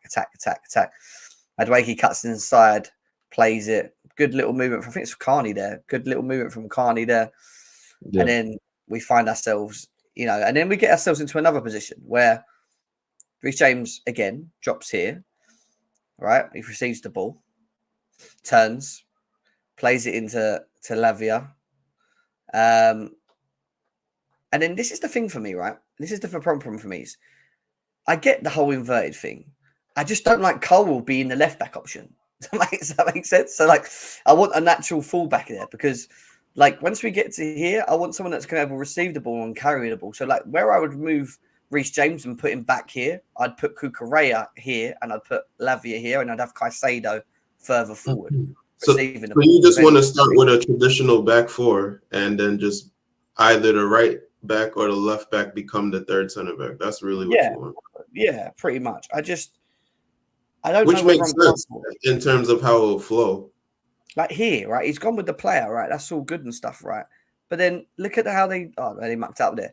As I say, there's always the option to pick up this space here all the time. I know Fofana's there, but I just watched it numbers of times in the games where, because he played as the inverted next to Lavia, but very close, and Madueke was further up the pitch, it was just so much space over here. And but this is the press. This is actually the press that I was talking about, because that's actually Wes that was behind the guy who lost the ball. This is when we were trying to. This is going to be the first 7 minutes. We were pressing super high, creating a lot of chances off of that. And again, to do that for a whole 90 minutes is going to be tough. So again, that just remains to be seen if Maresca can coach these players to do that over 90 minutes. But this is the good part of it, right? We get a throw in, good hold up play there by Sterling into Nkunku into Guiu, who's one touch forward. And I like this about Guiu. When I was talking about him earlier, do you know what it is for me with him? He works. He's just a problem for defenders. He gets about. You know, he's a nuisance, and I like that. And he's good with the ball at his feet. He's technical because of coming from Barcelona. I can see that. Not too sure about how his goal scoring ability yet, but he's still very young and he's got a bit of speed. But then look, we're on the break, and then Kunku we know is going to find a pass into Sterling. And these are the differences, because once we get to here, and this is good football, by the way, that's just an easy pass across. Just slide it across to Madueke. He overhits it. So, like, they're the little things that, you know, we need to improve on the attacking impotence. But it looks good. It looks good to the... Jem, you didn't answer that question that was on the screen earlier from Wira. The one before that. Wira. No, the other one. It was one about Reece James. Walker Peters. Yeah. If an offer for Reece comes in that enables us to bring in Walker Peters or someone better, would you guys take it? Comes in that enables us to bring in Walker Peters. You have to think about that? No. Because isn't Walker Peters, how much is he worth, you know? I'm trying to work out how it works and what we're doing. And I'm just trying, rather than just saying straight up no, I'm trying to understand his question, if that makes sense, because I'm assuming he's going to say he would for asking that question. So, I mean, would you? Unless the fullback you're talking about is prime Danny Alves, I ain't considering replacing Reece James for anybody. Don might. He might ask Don. Don might accept that one because he loves Walker Peters, man. He'd play him off the left, the right. He's all right, but we don't need him. He'd be a right squad player for us. Is that Don? Where is Don's burner account? But Jem, I think, you know, you're right about we could use a left back and a right back, you know, starting with both instead of starting with the three center backs and then one, you know, because, you know, what's the risk in that? You know, we do lose height, but Cucurella is kind of like a left center back, kind of, you know. Reece James has been there. You know, can Gusto do it? That's one of the questions. I don't really like Gusto in the inverted thing, you know, because I just think, you know, he's just full of energy and excitement and 1v1 ability, you know, that, you know, you kind of limit his style way more than everybody else when you put him in the center of the field. So that's, you know, that's something that my only thing to that though is just that, like, I feel like I wouldn't want to have Gusto in the 100% of the time, but I feel like maybe he can pick moments and we can have certain different patterns of play where we decide to build in a 3-2 or a 2-3 or whatever it is, right? Like, you can just do different things like that. So I feel like that we can definitely try and do to just give us more solutions in terms of building up from the back. I think Gusto looks more well equipped to do it personally, and I just think it's more because he's agile and he's just, again, a very energetic off the ball. When I watch Reece James, I feel like he moves like a truck a bit. And I'm not and I don't mean in a horrible way, but like when he receives the ball, I just feel like you need to be a bit open with your passing. You need to be able to, like, do you know what I mean? And things like that. I just look at him and like, got the ball. Yeah, he's a bit lax, but that's kind of just his style. And maybe because on the wing you get away with it more because there's more time and space in the midfield. That's my worry for him. It was similar to Trent in the fact that I always knew Trent would struggle in midfield because he's lax as well. He likes to take his time and survey his option. In the midfield, you don't get 10 yards of space to then ping a 60-yard ball. Like, it's different in midfield. Yeah. He'd be able to adapt his game. But he played there for Leeds. Is it Leeds or Hull? I think it was, wasn't it? He played there for Hull as a midfielder. I'm not saying he can't do it. It's just, listen. Wigan, you mean? Was it Wigan? Yeah, Sorry, Wigan. Wigan. Yeah. You know, we ain't had Reece James fit just to play in his natural position for a long time. And I get we want to try and get him to do other things. I just think to get the balance right of the system, I wouldn't be shocked if Cucurella doing it was a better option and having Reece James just fill in as that right centre back, but more off the wide where he can kind of like be that effective pinger and, you know, what he's good at doing, which we'd like seeing if he can do that, and have two centre backs in there rather than having Fofana, Badiashile and Tosin on the pitch or Colwill, because this is the thing with Colwill for me. I don't want to see him on the left. I'm sorry. I just don't. He was complaining about it last year, and we're dealing with it again now. With him, and I don't like it. Like, it just doesn't work for me. And if you look at Celtic, at first half, all of their attack came down that left again. And why? Let's be serious, because it was weak. We had Colwill and blimmin' Mudryk. Like, it's just weak. It's not good enough. At least with Cucurella, he's more aggressive. He'll go into the middle and then he'll get himself back in his position. And he's just. I'm not saying he's amazing because we've had problems with Cucurella in the past, but Cucurella is finding that form now, which I like. Yeah. Play well. I just want to make two last points on this thing with the Reece James inverted thing, right? Like, to your point, I think certainly it's a high energy role when you've seen people do it successfully over the years, whether it's like a Kimmich or whoever, or even Fabian Delph for Man City. People don't rate him that highly, and I hear it, but very high energy player. So you need a lot of energy to do that, and Reece James being quite lax and whatnot, I don't know if it quite suits him. Whereas Cucurella is a bit more high energy, so I hear that. And then also, if we are going to play like you're saying, Jem, with two natural fullbacks, two centre backs. Against teams, you want to be super aggressive like Celtic were, but obviously at a higher level. Let's say that the likes of like a Man City, Arsenal, Liverpool. I was going to say Real Madrid, but I don't know who we're going to be playing in the Conference League. Certainly not Real Madrid. But against the whole high energy teams, I think we're going to have three midfielders if we're going to be playing with those natural fullbacks and two centre backs, which is going to be Caicedo, then obviously one of Enzo or Lavia, and then is it going to be Gallagher still or Dewsbury Hall? He can be like him. Listen, let's quickly do a quick build because I've got a dip, but let's just quickly do one on a what should we do on a 3-5-2? No, 3-4-1. 3-4-2-1. 3-4-1. 3-4-2-1. Yeah. All right. Even though we don't look like that, we're more narrow. Yeah.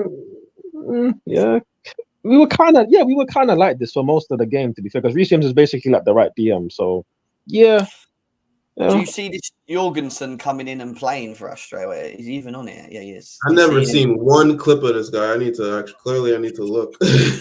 Well, he's got to be better than Sanchez. Jesus, at kicking the ball. I think he is. I mean, he was starting for Villarreal, which is a higher level than being on the bench for most of the season for Brighton. I think he looks all right. He wasn't my first choice for sure, but so I wouldn't have picked him. I wouldn't have bought him, but now we've got him in. He has to be the number one. So bring him in. Even if he has one bad game or whatever, he has to be the guy. Leave him in there for the season, and hopefully he goes on to become that guy. So hopefully, yeah. You see what I use about the goalkeeper in the Chelsea standpoint of having like 3 or 4 goalies, ranging of 20 to 30 million, rather than having that 180 million goalie, because there's no resale value in goalkeepers. So they don't think it's an area that's important. Like I hate it. I despise it. There's no resale value in not winning trophies, my friend. So buy who's best for the role and win. And for goalkeeper, it's not really that much of a position where you need to like build and let him learn and develop. No, you can buy young if you want, but they just need to be ready to do the job right now.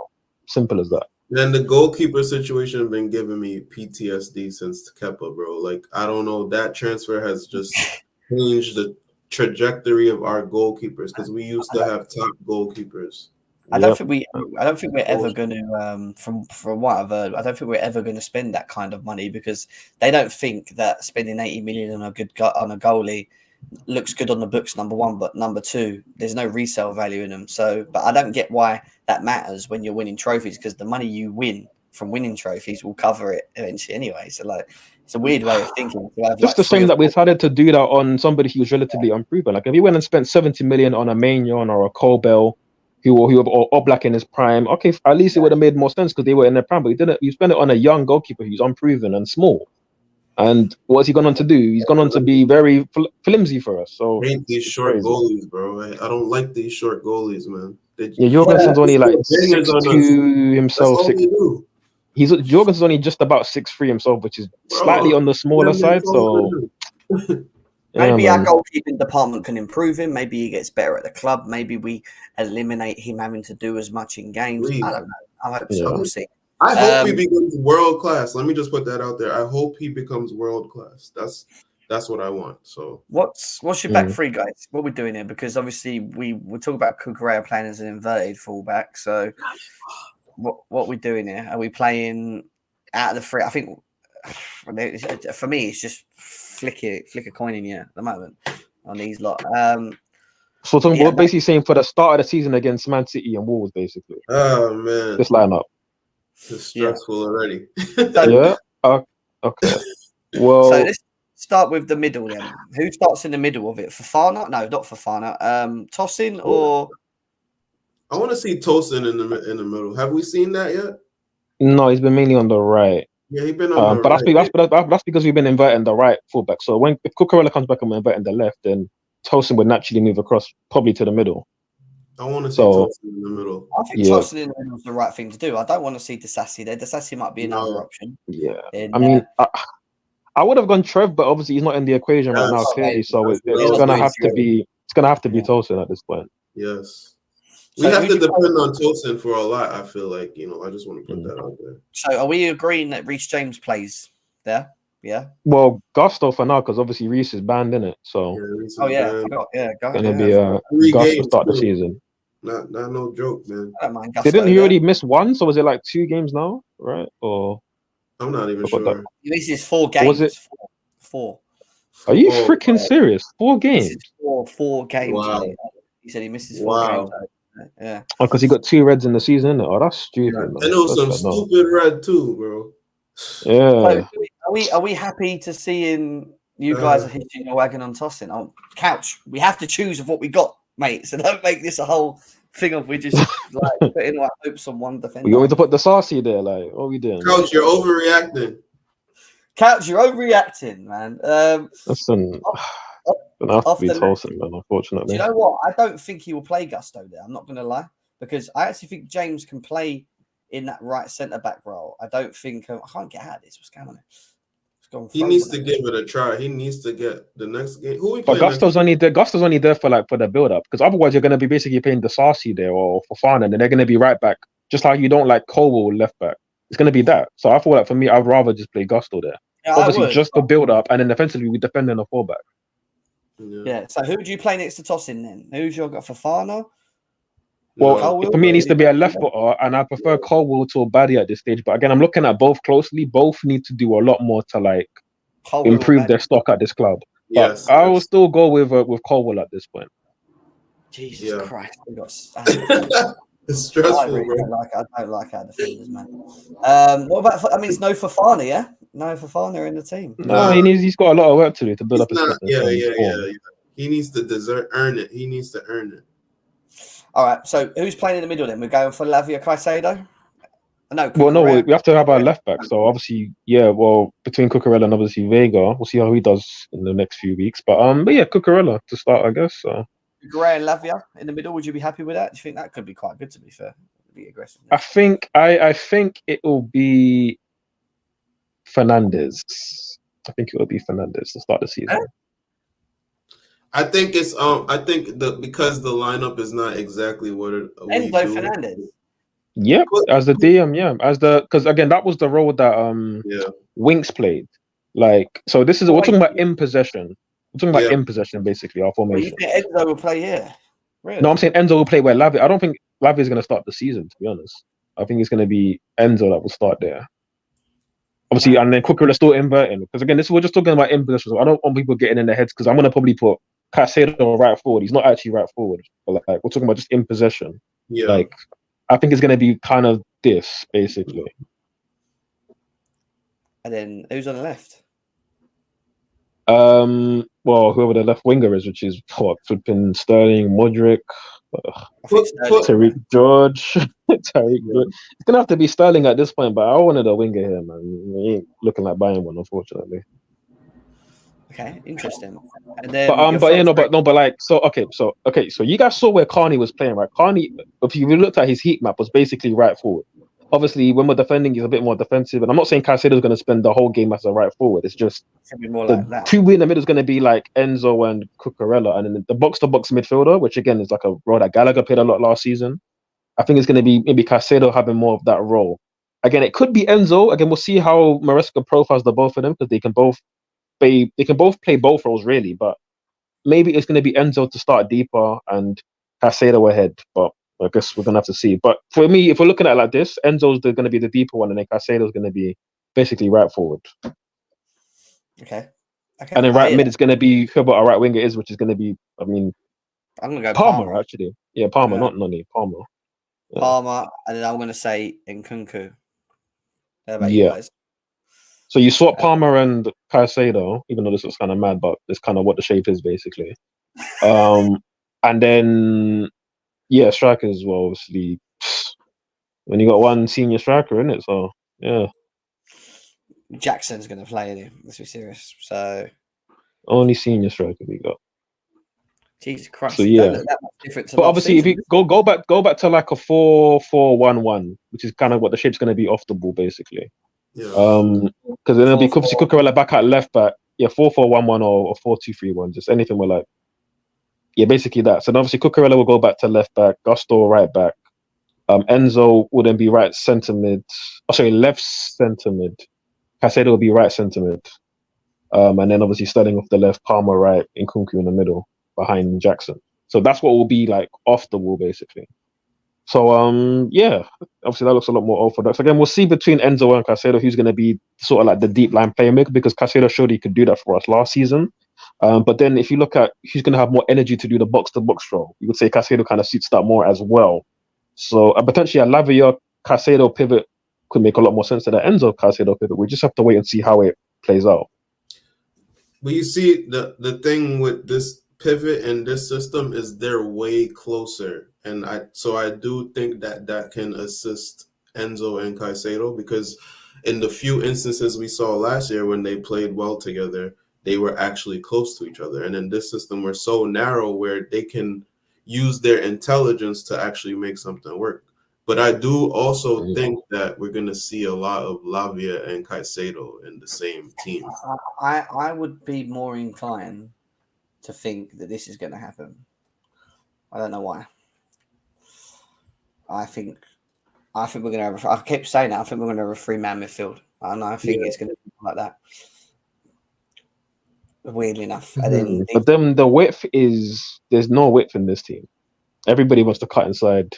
Yeah, but we don't play. And then for how we play, then also you're saying Gusto's right centre back. It's going to be hard for him to offer width from there in the build up. But then when we go to a 3 at the back, let's say these are all crap. It will be more like, and this is the problem. It's going to be more like. It's weird because I think it changes. I reckon it will go more like. Well, no, it won't, because Lavia will be on the left. I think Enzo will be the one that gets drugged out, and in ball, I think Caicedo and Lavia will be the ones that are more central. Or maybe you can go to like a 3-1-4-2, so like 1 centre mid, 2 centre mid, 1 DM, 2 centre mids, and then 2 strikers. Maybe it could be like a two striker system, maybe. And because then Nkunku and the striker are playing very close to each other, which I noticed. Every time you press the striker press, they kind of like when there's a 2 rather than just a 1. So, and that was off the ball as well. So, like, maybe you see that, but then what do you do with, obviously, Cucurella be over there? Yeah, and it would be more like that on the ball. Do you know what I mean? Which could work as well. But then I don't really want Cucurella that high and wide. But I don't think he will be. I think what will happen He'll be inverted in. I think Enzo will be the one that joins them, with Palmer bringing on the width, cutting inside along with Caicedo, and I think he will just go like that next to Lavia. That's why we're so narrow, because all the wide just gets evacuated, you know. Just why I wanted Elise, because Elise offers good playmaking ability from wide. Palmer can do it, and Palmer obviously had a good season. Most of it was out wide. I thought for me he was better central, but like Palmer can do it out wide, but I just don't want him to be out wide again. That's our best player. Like that's our best attacking threat. I don't want him to be wide when I want him in the middle to be the hub of the team. Who would you say is our best touchline attacker, though? Who would you say? Unfortunately, Noni. That's how it is right now. That's why I'm like, it has to work with him, because apparently that's one of the features of Maresca's game, where there has to be one wide midfielder on the touchline. But even if Kieran Dewsbury will come, and this is what I think Kieran Dewsbury will be switched around with Enzo. I think that'll be them two. Can't even spell his name. I don't know, what is it? Kieran. Oh, Drew. Kieran. Yeah. Oh, I can't. What is it? KDH? Did it come up with KDH? No. It won't come up like that. Let's search Dewsbury. Yeah, Dewsbury, or I think it is. No R. Drews, isn't it? No, it's Dewsbury. DE. DEW. DEW, yep. There it is. None of these, mate. You're in Leicester. Change your kit. Maybe he switches and you have him there, and he's more inclined to play off that like left attacking impotence, which I saw a lot of him do. Like that's his role, being up there and playing create for Yeah, he these. even played false nine for a bit of the season as well. For these two players, so he probably gives you more going forward than Enzo in the attacking areas because he's natural. Yeah. Do you know what I mean? From a central midfielder, I'm talking about. With Enzo, Enzo could be the deepest when he plays. Don't be shocked about that. He'll be next to the inverted. If Enzo's next to the inverted right back or left back, whoever it is, then that technically could work because now you have Enzo on the ball with somebody next to him, to protect. And then you could play Enzo. It may be Enzo and Lavia are switched then, and maybe Enzo plays there rather than Lavia. I don't know. Like, you know what I mean? But obviously to that point, obviously Enzo's had a long summer and also some extracurricular activities as well. So maybe he needs time to reintegrate back into the team. So maybe Couch's point is right, and I think I probably agree. If Lavia obviously continues to start most of these games, build up good fitness and good form as well, he probably will start the season as the DM. And obviously Caicedo would then slot in maybe to that sort of Carney kind of role. He's looked good. He's looked good. Some things I want him to improve, but again, it's preseason, so you give these guys time. He hasn't played too. He hasn't played in a long time. Yeah, of course. Enzo and Lavia will be fighting for minutes. Interesting. Now, listen, look, we will do another one before the Man City game. After we've seen the Madrid, the Inter Milan, the City game that we've still got coming up. We've got the game on Thursday as well, which is our last game in the US, I think. Are we playing City and Real Madrid in the US as well? I think we are. No, I think it's at Stamford Bridge, right? I don't know. I actually don't know. I know it's in Europe. I'm not sure where. I feel like it's at so the Club America game is our last game in the States. Yeah. So where are they playing? They must be because they're playing Real Madrid at 12 at night. So that's got to be somewhere. Yeah. And they're playing Man City at 10:30 at night on Saturday, the 3rd. So, listen, lots to look forward to. We've got a busy week of preseason games. Thursday's game against Club America, then Saturday's game against Man City, and then we'll go into the Real Madrid game the week after, along with Inter Milan, which is our last game before we have that first game against Man City. Guys, it's nearly 2 hours in. It's been a good show. It's been a good one to get back into. Lots and lots to still wait and see. We've still not seen the likes of Drewsbury Hall, the Cucureas, the Palmers, the Caicedos. We've still got all of them to come back into this system. Don't forget Galadog. Don't forget him. It looks like Vice Atletico captain. are very interested in Galadog at the moment. He could still be sold by the end. They're saying in the latter ends of August. Maybe that happens as well. We'll see. But it's been a good show, guys. I mean, appreciate you all coming in as well, Ads and AJ as well. It's been a good one. We will do a show on Monday, and then we've got the game on Thursday, haven't we? Is it Thursday? Let's have a quick look. Yeah, Thursday at 12:30. So if we do the next time you'll see us is Thursday afternoon, guys. So the game starts Thursday morning at 12:30. You will see us at 1 o'clock or 1:30 for the reaction for that, guys, as well, and we will talk. All right. Sounds good. Sweet. Okay, guys. Take care of yourselves. Enjoy the rest of your day, and we'll see you again very soon, guys. Take care. Peace out. Peace.